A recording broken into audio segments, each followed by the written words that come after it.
পুরুষদের ধ্বংসের ৮টি কারণ। ১. নেশায় আসক্তি, যেমন সিগারেট, মদ ইত্যাদি। তোমরা নিজেদেরকে হত্যা করো না, সূরা নিসা আয়াত ২৯।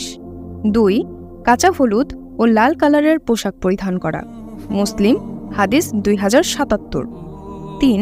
পুরুষ হয়েও গোল্ড অর্থাৎ স্বর্ণ ব্যবহার করা, ইবনে মাজাহ হাদিস ৩৫৯৫, আবু দাউদ হাদিস ৪০৫৭।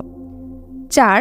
যেসব পুরুষ নারীদের সাজগোজ অনুকরণ করে, যেমন নাক, কান ফুটো করা, আবু দাউদ হাদিস ৪০৯৭। ৫.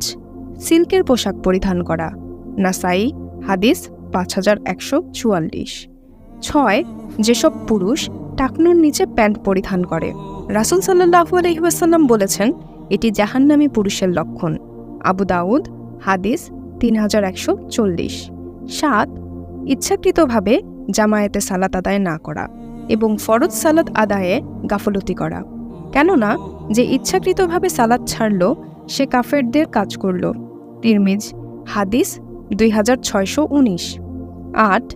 দৃষ্টি সংযত রাখতে না পারা, নিশ্চয়ই চোখ, কান ও অন্তঃকরণ এদের প্রত্যেকটির হিসাব দিতে হবে, সূরা বনী ইসরাইল আয়াত ৩৬।